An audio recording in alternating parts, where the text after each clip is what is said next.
Bueno, vamos a ver una cosa. Veo que tenéis ahí ya en la mesa el banderín de una de las orquestas más punteras de Galicia.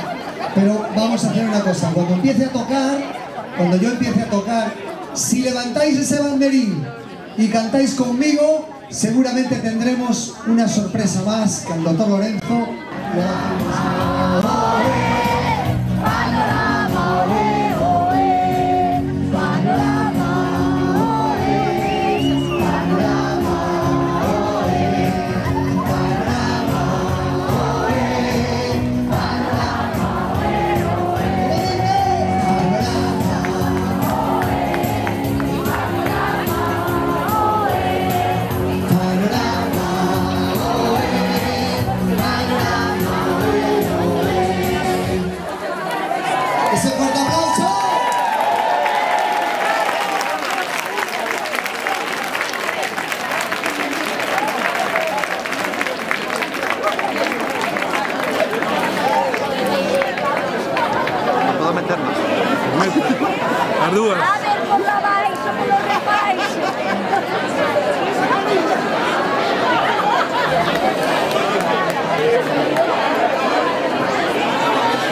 Boas noites.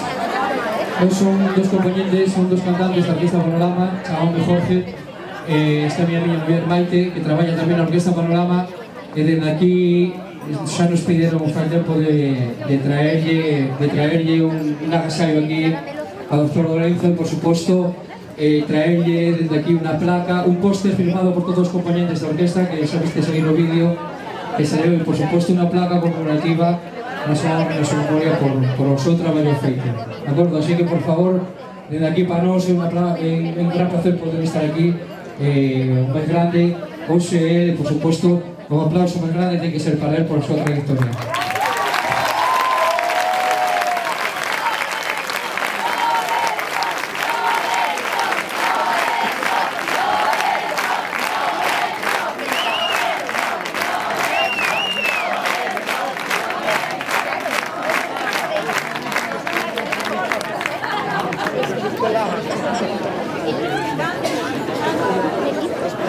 A ver la placa ahora.